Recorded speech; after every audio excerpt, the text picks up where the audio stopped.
Dikisahkan diberikan julukan dengan Mautul Aswad. Ya, seburuk-buruknya orang yang selalu lekat dengan pembunuhan. Maka datang dia pertama mencekik Utsman. Begitu dicekik Utsman bin Affan, tanpa tanya, tanpa kalimat, langsung cekik. Begitu dicekik, pingsan Utsmannya, jatuh, dikira sudah meninggal. Begitu kemudian ada gerakan lagi, datang lagi satu orang. Satu orang ini langsung mengeluarkan pedangnya, dia melakukan tebasan kepada Utsman bin Affan. Ya, lalu Utsman mengatakan, inilah darah pertama yang menghadirkan pembunuhan. Maka saat itu datang lagi yang lain menghantam. Gak terima dengan perkataan Utsman. Datang yang satu lagi, apa yang dia lakukan? Allahu Akbar. Maka orang ini mengeluarkan besi tadi yang saya katakan, potongan besi, maka ditusukkan. Ada yang mengatakan tusuk dari depan sampai tembus belakang. Dan dari nyanggutnya. Sampai kemudian ada yang merasa bersalah, dia pergi. Ada satu lagi setelah dalam keadaan sekarat demikian, dihalangi oleh salah satu saudari pada saat itu. Kemudian dilewati juga, ada yang lompat langsung ke dadanya Utsman bin Affan. Dalam keadaan sekarat yang parah, tertembus kemudian besi itulah. Satu orang kemudian mengakhiri ya ajalnya Utsman bin Affan. Tiba ajalnya dengan izin Allah. Tapi caranya persis seperti apa yang disampaikan oleh Nabi SAW. Seorang yang syahid ditimpa musibah. Maka naiklah orang ini menghunjam dengan kakinya dadanya Utsman bin Affan. Diinjak langsung. Begitu diinjak, terhembuslah kemudian nafas yang terakhir dari sahabat Utsman bin Affan. Setelah mendengar Utsman itu meninggal dunia, kabur orang-orang ini menyebar. Masanya makin ricuh, terjadi kericuhan di Madinah sampai dengan 4 hari. Maka para sahabat berkumpul, ini fitnah pertama.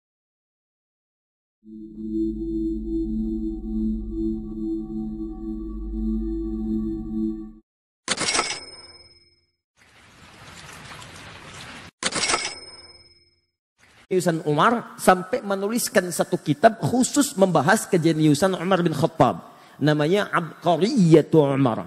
Abqariyatu Umar. Maka Umar kemudian berinisiatif dengan berbagai hal yang sangat kreatif pada saat itu. Termasuk memperluas wilayah-wilayah dan penyebaran dakwah Islam. Maka di masa Umar lah menyebar kemudian dakwah Islam yang saat diterima itu oleh masyarakat yang sangat luas, kemudian berbondong-bondong masuk Islam, dan dampaknya meluaslah wilayah-wilayah keislaman itu. Bahkan kemudian teman-teman, itu pendekatan sebelumnya di masa-masa kenabian sampai ke Abu Bakar, konon dalam riwayat yang valid juga dalam catatan buku sejarah, sudah sampai juga ke Nusantara.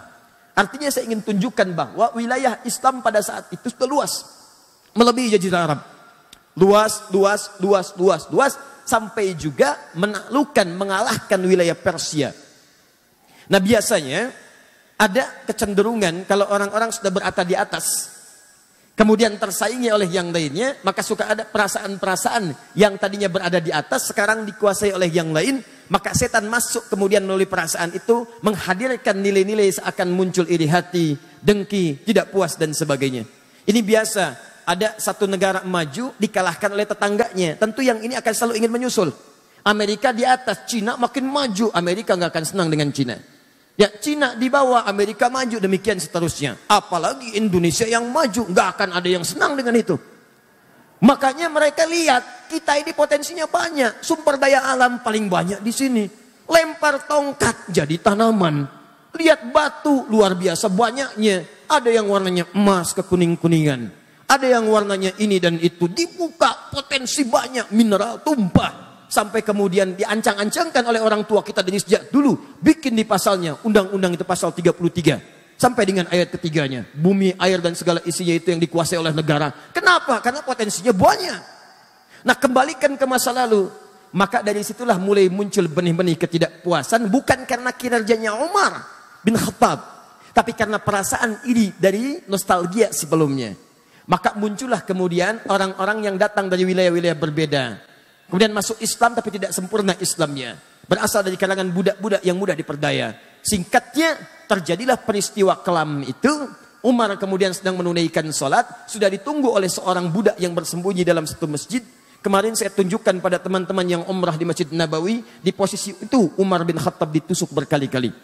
Jadi kalau anda masuk kemudian umrah ya, atau haji, saya bermohon pada Allah yang belum insya Allah disegerakan nanti. Ya nabung ya. Nah itu. Kalau sudah masuk Masjid Nabawi. Antum masuk nih. Saya bikinkan petanya gini dengan cepat ya. Bisa seperti ini. Ini bisa dari pintu 17 di sini. Ini ada bin Daud di sini. Berang.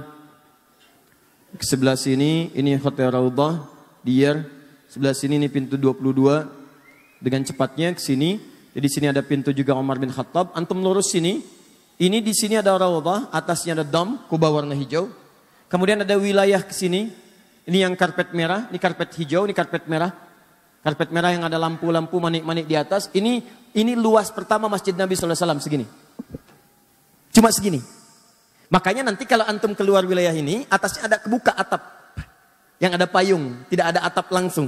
Itu nanti di tembok ini, perhatikan dengan jeli sekali. Di tembok ini nanti ada tulisan yang mengisyaratkan inilah awal batas pertama Masjid Nabi dibangun.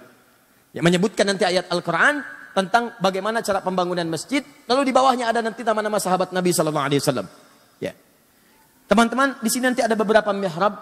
Ada beberapa mihrab. Kemudian ini ada mihrabnya Utsman bin Affan. Mihrabnya Nabi di sini. Ini ada Hanafi sampai mihrab Ali, mihrab tahajud di sini. Nah, posisinya di sebelah sini. Ya, singkatnya ditusuk berkali-kali, kemudian beliau sekarat, dalam keadaan sakit sekarat itu mewasiatkan kemudian agar sahabat berkumpul untuk memilih pemimpin selanjutnya. Setelah itulah kemudian singkatnya Umar bin Khattab radhiyallahu taala anhu wafat, maka terpilihlah oleh para sahabat seorang yang sangat mulia, sahabat Nabi, menantu Nabi yang juga pernah menikah dengan dua putri Nabi sallallahu alaihi wasallam. Maksud menikah dengan dua putri Nabi ini, ketika menikah dengan salah satunya, meninggal yang satu, menikah dengan yang satu lagi. Maka disebutlah beliau dengan gelar Dzunnurain. Seorang lelaki, sahabat yang punya dua cahaya. Karena pernah menikah dengan dua cahaya, maksudnya dua putri Nabi SAW. Yang kedua, beliau ini orang yang sangat dermawan. Berjihad dengan hartanya, memenuhi dakwah Nabi SAW. Yang ketiga, seorang yang sangat pemalu. Bahkan saking malunya, pemalunya, Nabi pernah mengatakan, ini kalau Utsman masuk, malaikat Jibril pun malu dengan Utsman. Ya, ini untuk menggambarkan bagaimana sikap takrimnya kepada kemuliaan Utsman bin Affan. Yang keempat, tidak banyak orang tahu. Ini banyak ingin mencontoh Nabi dalam ibadahnya. Bahkan disebutkan nanti oleh Imam An-Nawawi bahwa sepeninggal Nabi, beliau ini masih sempat malam-malamnya itu menunaikan tahajud sampai dengan khatam Al-Quran. Utsman bin Affan. Kebiasaannya kalau sedang galau, gelisah, ya, memberikan nanti solusi bagi masyarakat, ada kegelisahan untuk menemukan solusi, maka larinya hanya kepada Al-Quran. Baca untuk mendapatkan petunjuk dari Allah Subhanahu wa taala lewat bacaan Al-Quran itu. Ini penting saya buka terlebih dahulu untuk nanti menyadarkan pada kita siapa hakikat Utsman bin Affan itu yang kemudian datang segerombolan tiba-tiba untuk mengeksekusinya. Nah, pada masa Utsman bin Affan ini, karena beliau latar belakangnya tadi saya sebutkan seorang pengusaha sukses, hartanya banyak, dakwahnya dengan harta, kebiasaannya mulia, maka pada saat terganti kekhalifahan, kekuasaan kepada Utsman bin Affan radhiyallahu taala anhu, maka program utama beliau menghentikan dulu perluasan wilayah Islam, tapi memakmurkan dulu wilayah orang-orang Islam yang sudah kemudian tersebar di wilayah-wilayah itu. Maka beliau mendorong dengan program khusus peningkatan ekonomi di kalangan umat Islam. Ini program pertamanya. Di kalau Umar itu wajar perluasan dakwah, Utsman berubah. Begitu berganti kekuasaan, maka konsentrasi utamanya adalah bagaimana peningkatan kemakmuran masyarakat dengan visi pengembangan nilai-nilai ekonomi. Utsman. Bukan tidak ada penyebar luasan, sebagian dai masih menyebar. Maritimnya kuat, ada yang berangkat kemana kemari, cuma fokusnya pengembangan ekonomi. Nah, teman-teman, ada beberapa hal yang sangat menarik di sini. Saat Utsman menggelontorkan program ini, kemudian beliau tempatkan orang-orang pakar di bidang-bidang ini. Siapa di antara pakar-pakar itu? Kebanyakan adalah kerabat-kerabatnya Utsman. Karena dinasti Utsman ini memang lekat dengan dunia usaha. Cuma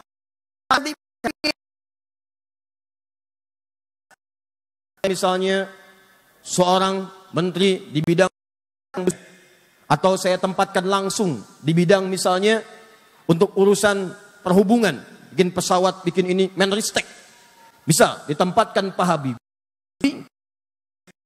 Tapi itu pun pintar juga, bahkan nilainya selalu sempurna, 10, 10, 10, 10, 10. Saya tanya pada Anda, kalau Pak Habibie mengangkatnya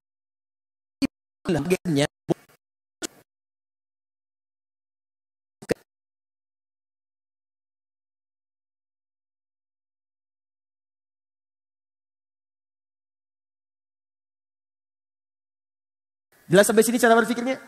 Maka Utsman tempatkan beberapa kerabat-kerabatnya untuk menduduki pos-pos kemudian di pemerintahan dalam pengembangan misi peningkatan ekonomi ini.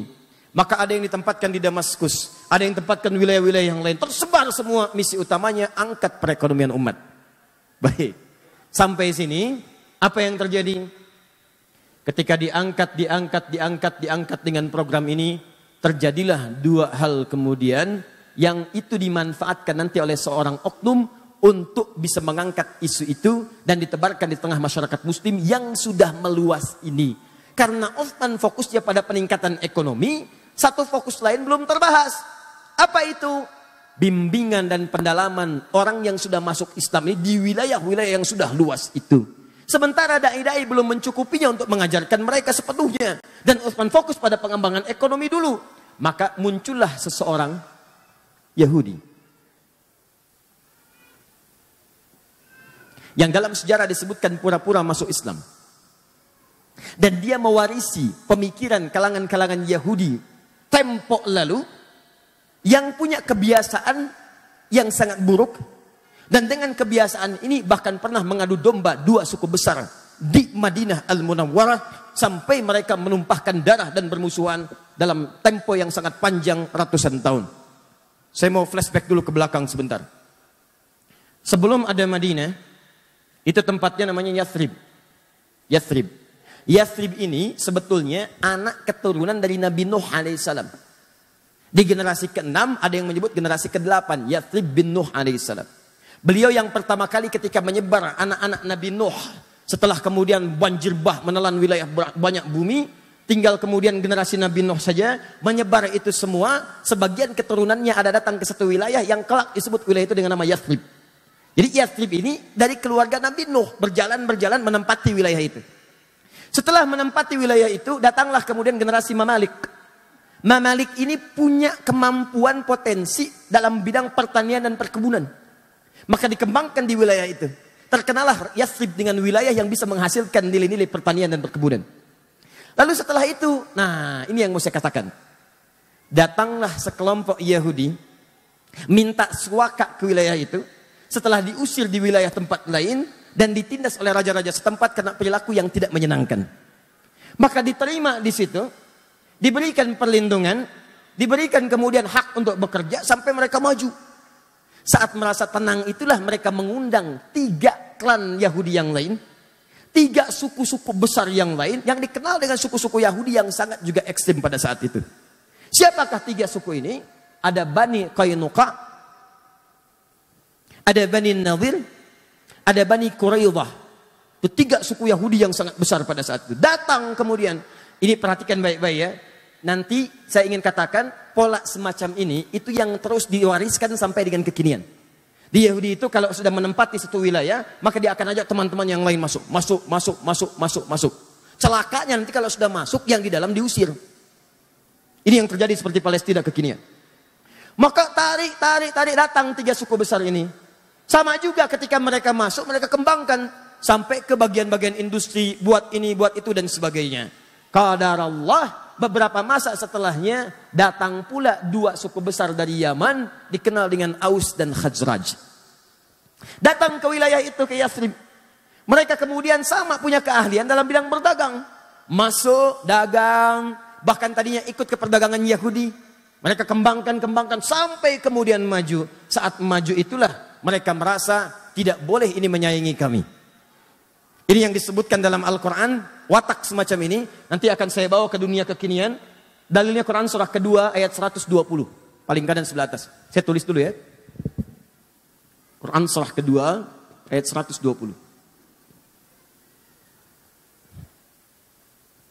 Saya agak pelankan sebentar. Walan tarda ankal yahudu walan nasara hatta tattabi'a millatahum. Perhatikan baik-baik. Walan tarda, untuk Yahudi menggunakan lan. Saya hapus dulu. Masya Allah, tahun sudah berganti, aktivitas masih sama. Sudah selesai. Enggak.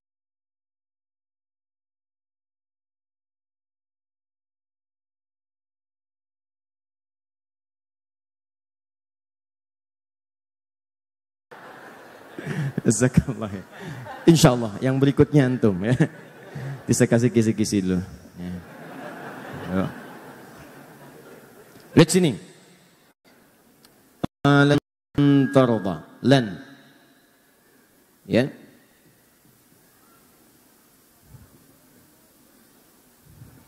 Tarda. Perhatikan. Ankal yahudu. Sini kan al-yahud. Nah, ini masih panjang pembahasan nih. Nah, sekarang walan nasara. Seakan-akan kalau kita nggak lihat tulisannya, kita akan membaca dengan kalimat yang sama. Walan tarda ankal yahudu walan nasara. Seakan-akan hurufnya sama. Padahal kalau Anda lihat mushaf, beda huruf. Wala an-nasara. An-nasara.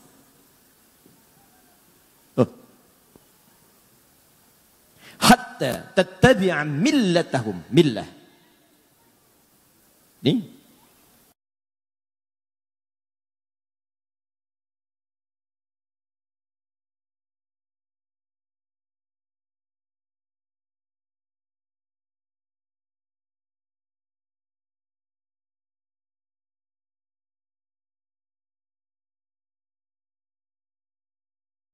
Itu nafi, tapi masih punya kemungkinan. Bisa naksi, bisa nahi. Tidak, tapi masih ada peluang. Saya ulang ya. Kalau lan, harfun nafyin wastiqbalin. Huruf yang menafikan sesuatu sampai kapanpun. Istiqbal. Tapi kalau la, harfun nafyin saja. Tidak ada istiqbal. Kalau sekarang tidak, mungkin ke depan bisa. Jelas ya? Masih ada peluang. Kata Allah, nih perhatikan baik-baik. Ada kata namanya millah, millatahum. Millah itu sebetulnya bukan agama asalnya. Awas, tapi sistem kehidupan. Pola hidup.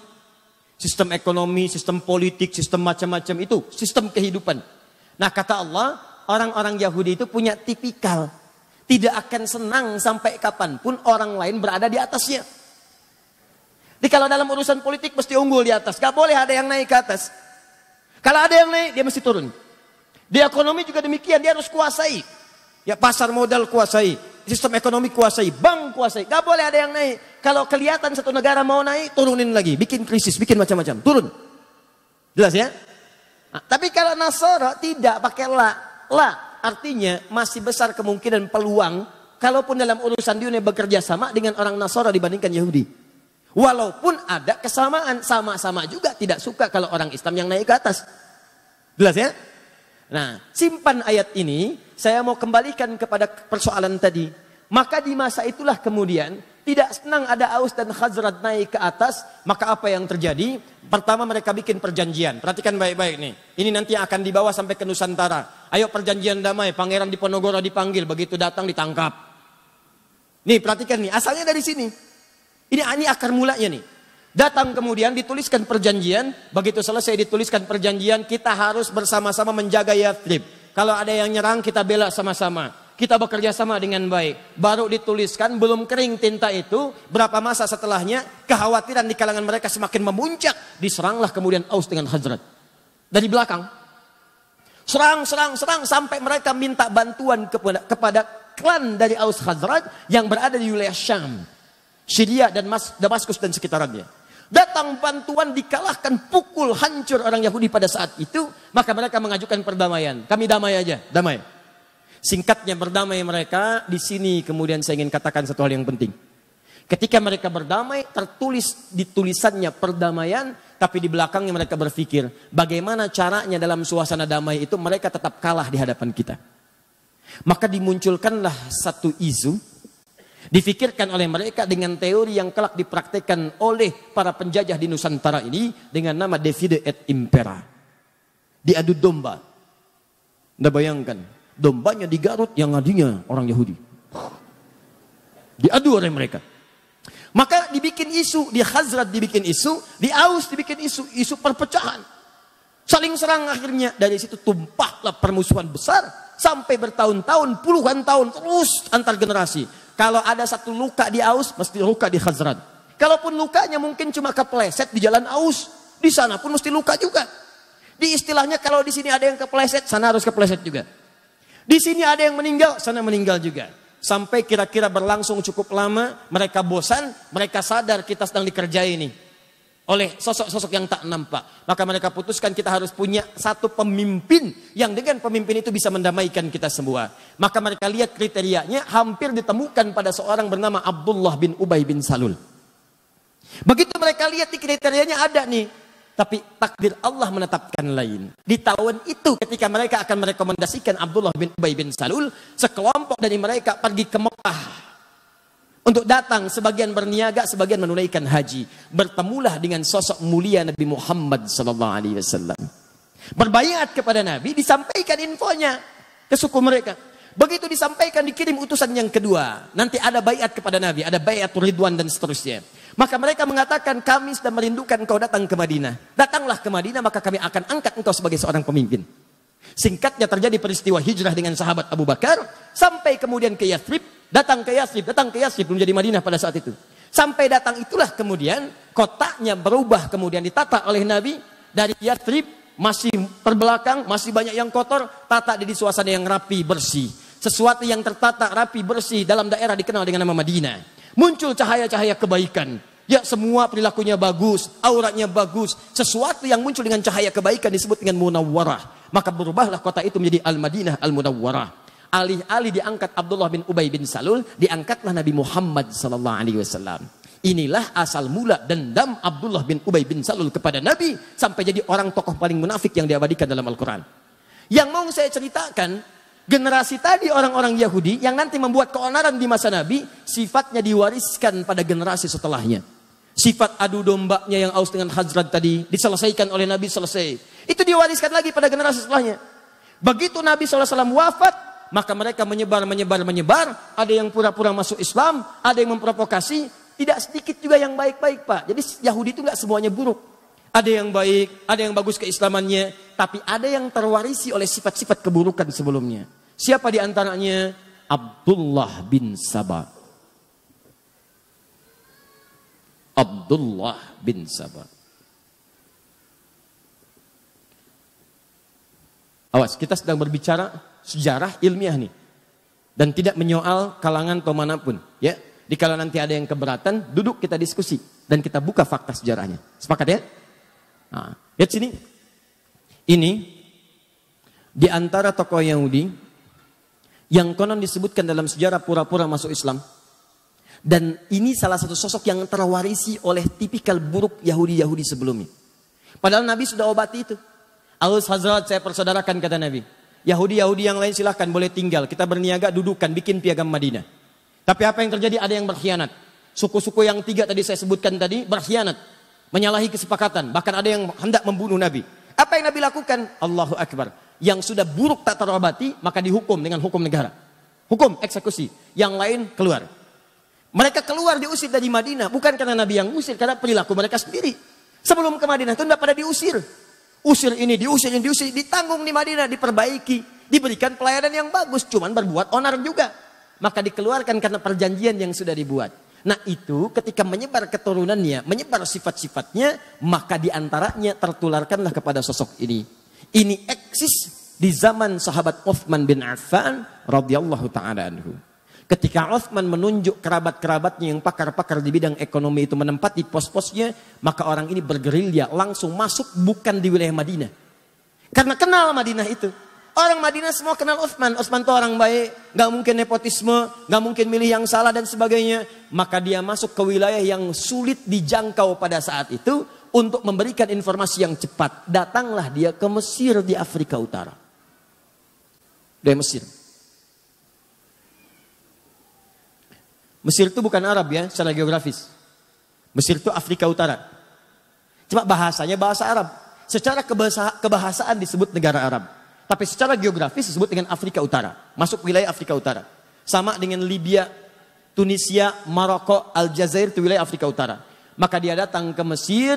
Apa yang dia katakan di Mesir? Dia sebarkan isu bahwa khalifah saat ini, satu, telah melakukan nepotisme. Nepotisme. Dia pilih kalangan dari kerabat-kerabatnya saja. Tahan sebentar. Tahan. sesuatu yang dituduhkan kepada orang lain dan itu tidak nyata, maka dalam bahasa Al-Quran itu disebut dengan fitnah namanya. Jelas? Sesuatu yang dituduhkan kepada orang lain dan sifatnya tidak nyata, maka itu disebut dengan fitnah namanya. Keburukan orang lain dibincangkan, nyata sifatnya, tanpa sepengetahuannya, maka itu disebut dengan gibah namanya. Jelas? Maka dituduh Utsman dengan sesuatu yang tidak nyata. Tuduh. Maka muncul fitnah. Utsman nepotisme. Dan berita ini kan gak seperti kita sekarang. Kalau sekarang ada berita di Amerika, sekian detik bisa kita klik. Kejadian di Ranca Ekek, kita berdoa semoga Allah muliakan dan sabarkan saudara-saudari kita insya Allah. Dan kita juga insya Allah apa yang kita bisa bantu, kita bantu saudara-saudari kita. Ada kejadian puting beliung kemarin itu kan. Kejadian di Ranca Ekek. Itu sedunia tuh bisa mengakses. Tsunami-nya di Banten, yang bela sungkawanya banyak. Kirimkan duka cita dari Turki, dari sini. Langsung nampak. Ini zaman Utsman, telepon belum ada. Email nggak nampak. WhatsApp belum kepikiran. BBM tuh belum dikreasikan, nggak ada. Jangankan zaman Utsman, ya 80 tahun ke belakang, 50 tahun ke belakang, 30 tahun ke belakang, 20 tahun ke belakang, orang haji aja kan belum menemukan pesawat seperti sekarang. Berangkatnya pakai kapal laut. Kalau ada kabar dari Mekah nyampainya 6 bulan kemudian. Itu baru 20 tahun kemudian. Kalau orang berangkat haji pakai kapal, dilepas, nunggu nggak datang. Udah pada lupa baru datang. 6 bulan setelahnya. Nah, kebayang bagaimana zaman Utsman. Utsman tidak tahu apa yang terjadi di Mesir nih, jaraknya terlampau jauh. Ternyata sudah bergerilya. Gerilya itu ke orang-orang yang mudah kemudian diprovokasi. Ke kalangan bawah, disebarkan isu. Yang kedua, ini yang mau saya katakan. Dan ini nanti nyampe ke kehidupan kita sekarang. Kata Abdullah bin Sabah itu, dia membentuk kelompok-kelompok pengikut-pengikut, dia katakan, sebetulnya yang paling layak untuk dapat kursi khalifah itu bukan Utsman, tapi Ali. Tahan. Sebetulnya yang paling layak itu bukan Utsman tapi Ali. Coba lihat. Nabi Isa saja, Nabi Isa dikatakan naik ke langit, wafat akan turun. Apalagi Nabi Muhammad kan yang paling mulia. Tentu sebelum Nabi Muhammad dibangkitkan sebagai orang pertama, akan mengutus nanti generasi-generasi penerusnya. Sebagai wakil dari ajaran-ajaran Nabi. Itu yang akan membimbing. Maka dihembuskanlah. Siapa coba menurut Anda yang paling dekat hubungannya dengan Nabi? Maka dilihat. Ini kan yang paling pertama masuk Islam dari kalangan pemuda yang paling baik. Ali. Ali itu termasuk keluarga juga. Bahkan anak dari pamannya. Bahkan menantu Nabi juga. Anaknya jenius. Pemuda yang paling hebat. Teman-teman sekalian, itu orang daerah, orang kampung yang tidak tahu info. Utsman juga mulia. Menikah dengan tadi 2 putri Nabi. Dimuliakan oleh Nabi. Disebut ahli surga. Bahkan satu masa ketika Utsman akan masuk ke satu kebun, riwayat Abu Musa al-Ash'ari, kata Abu Musa al-Ash'ari, saya minta izin dulu pada Nabi. Kata Nabi, persilahkan dia masuk, akan masuk seorang ahli surga yang diuji dengan musibah. Seorang ahli surga diuji dengan musibah. Nah, info-info ini nggak banyak nyampe, masuk ke kalangan bawah, diprovokasi. Yang bagus tuh Ali, yang hebat Ali dan sebagainya. Padahal dua-duanya mulia.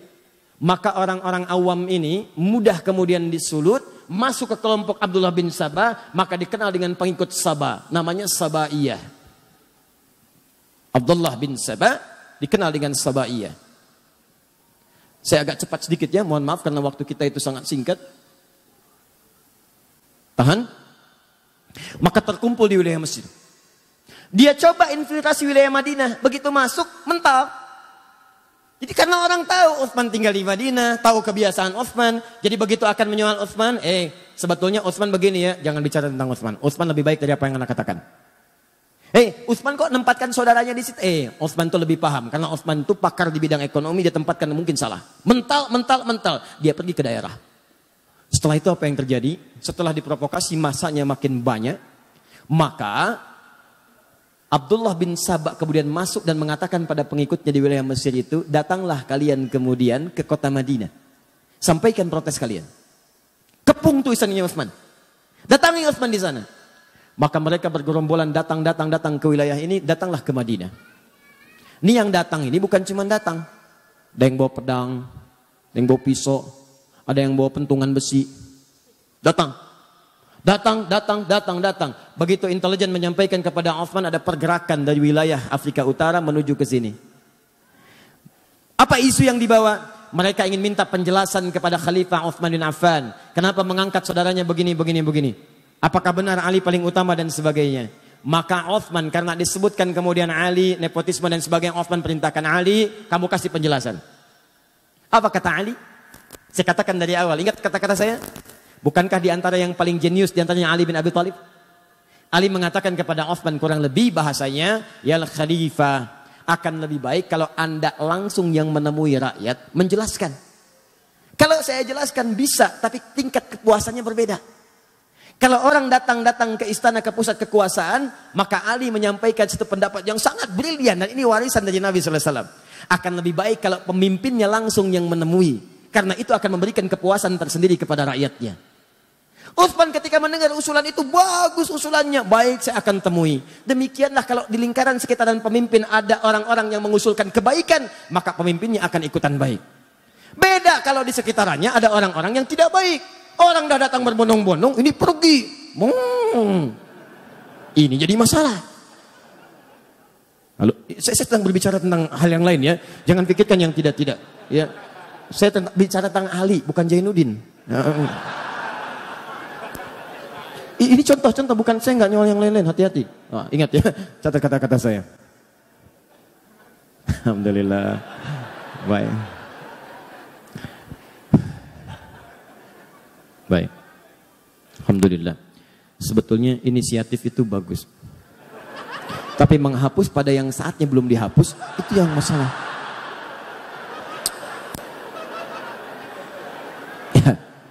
Itu sampai jangkrik aja nyari, mana tulisannya katanya. Ini jangkrik Mekah nih, ada ke sini.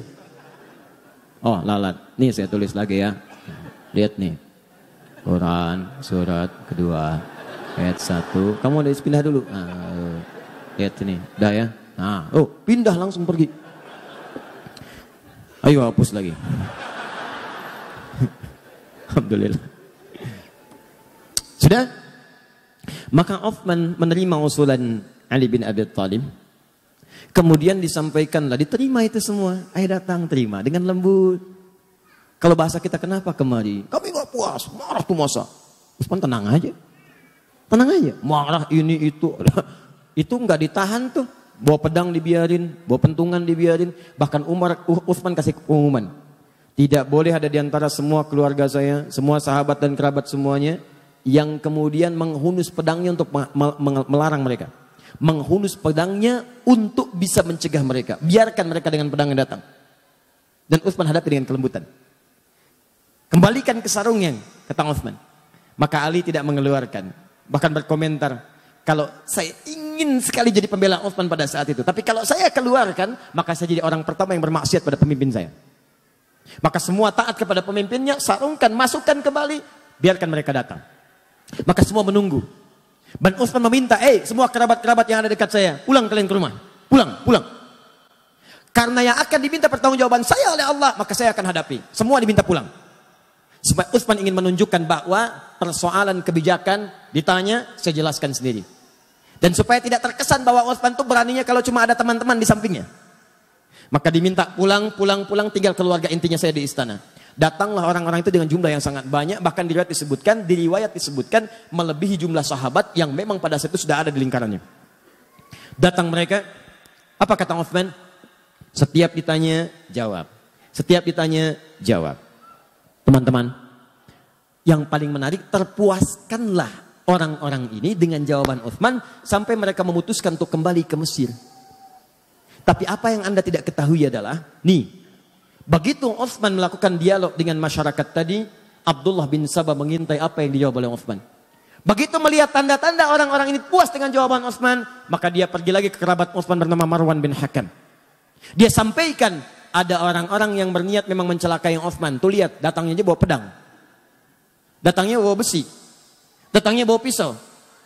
Maka tolong kamu buatkan memo, dituliskan di kopnya, kop pemerintahan. Kop khusus untuk Utsman. Karena ini keluarga kerabat tidak tahu nih. Dan belum sempat klarifikasi ke Utsman. Karena tempatnya berbeda. Datang cepat tuh. Marwan kerabat, orangnya baik juga. Maka apa yang terjadi? Dituliskan di situ. Perintahkan kepada gubernur Mesir. Ketika mereka datang sampai sana, tolong hukum mereka. Karena mereka berniat untuk mencelakai khalifah. Apa yang terjadi?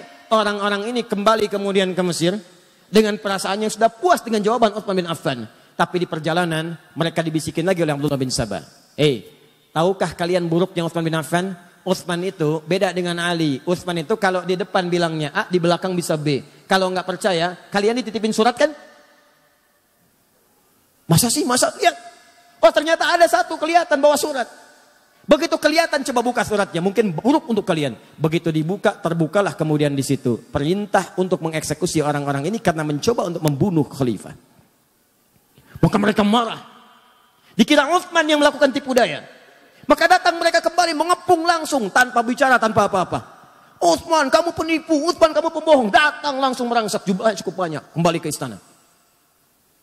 Begitu Utsman mendengar teriakan-teriakan itu, Utsman mengatakan, aku tidak pernah menulis itu. Kamu pembohong, kamu ini. Orang marah pak. Orang marah mah dikasih Indomie juga gak akan berhenti marahnya. Oh ini itu. Bohong kamu, bohong ini, bohong itu. Tadi saya katakan dari awal, Utsman punya kebiasaan apa kalau sedang gelisah? Baca Al-Quran. Maka masuklah beliau kemudian ke ruangannya. Baca Al-Quran. Apa yang dibaca sampai juga dengan ke Ali Imran ayat 173 dibaca, itu indah sekali maknanya. Sampai terus dibaca, ada yang menyebutkan riwayat bahwa beliau kemudian ketiduran, saat sedang tiduran bermimpi bertemu dengan Nabi SAW. Dengan Umar, dengan Abu Bakar As-Siddiq radhiyallahu ta'ala anhuma. Kata Rasulullah disampaikan, Abu Bakar menyampaikan, Umar menyampaikan. Terakhir kata Abu Bakar dan Umar, wahai sahabat mulia, kamu jangan dulu buka ya, nanti kamu bukanya bersama kita dengan Rasulullah SAW. Dalam keadaan puasa, sedang baca Al-Quran, bermimpi bertemu bersama Nabi, Umar dengan Abu Bakar As-Siddiq radhiyallahu ta'ala anhuma. Apa yang terjadi? Kata Abu Bakar dengan Umar, kamu jangan dulu buka. Nanti bukanya bersama Rasulullah SAW. Maka terbangun dari situ, sedang baca Al-Quran, tiba-tiba tanpa diduga ada orang-orang yang masuk menerobos, datang lewat jendela. Ada datang lewat atas dan sebagainya. Ya. Ada riwayat menyebutkan Ali yang mendengar situasi ada kekacauan langsung mengutus anaknya Hasan Husain berangkat ke sana. Lihat apa yang terjadi. Kalau situasi tidak bagus, tolong jaga Utsman. Apa yang terjadi? Begitu sudah sampai sana didorong Hasan dengan Husain menjauh mereka. Saat ada keributan keluar itulah beberapa orang naik ke atas, ada yang naik ke atap, ada yang masuk lewat jendela. Maka mereka langsung mendobrak, langsung masuklah ke kamar Utsman bin Affan. Ada satu orang pertama dikisahkan diberikan julukan dengan Mautul Aswad. Ya, seburuk-buruknya orang yang selalu lekat dengan pembunuhan. Maka datang dia pertama mencekik Utsman. Begitu dicekik Utsman bin Affan tanpa tanya, tanpa kalimat langsung cekik. Begitu dicekik pingsan Utsmannya, jatuh dikira sudah meninggal. Begitu kemudian ada gerakan lagi, datang lagi satu orang. Satu orang ini langsung mengeluarkan pedangnya, dia melakukan tebasan kepada Utsman bin Affan. Ya, lalu Utsman mengatakan, inilah darah pertama yang menghadirkan pembunuhan. Maka saat itu datang lagi yang lain menghantam. Gak terima dengan perkataan Utsman. Datang yang satu lagi, apa yang dia lakukan? Allahu Akbar. Maka orang ini mengeluarkan besi tadi yang saya katakan, potongan besi, maka ditusukkan. Ada yang mengatakan tusuk dari depan sampai tembus belakang. Dan dari nyanggutnya. Sampai kemudian ada yang merasa bersalah, dia pergi. Ada satu lagi setelah dalam keadaan sekarat demikian, dihalangi oleh salah satu saudari pada saat itu. Kemudian dilewati juga, ada yang lompat langsung ke dadanya Utsman bin Affan. Dalam keadaan sekarat yang parah, tertembus kemudian besi itulah. Satu orang kemudian mengakhiri ya ajalnya Utsman bin Affan. Tiba ajalnya dengan izin Allah. Tapi caranya persis seperti apa yang disampaikan oleh Nabi SAW. Seorang yang syahid ditimpa musibah. Maka naiklah orang ini menghunjam dengan kakinya dadanya Utsman bin Affan. Diinjak langsung. Begitu diinjak, terhembuslah kemudian nafas yang terakhir dari sahabat Utsman bin Affan. Setelah mendengar Utsman itu meninggal dunia, kabur orang-orang ini menyebar. Masanya makin ricuh, terjadi kericuhan di Madinah sampai dengan 4 hari. Maka para sahabat berkumpul, ini fitnah pertama.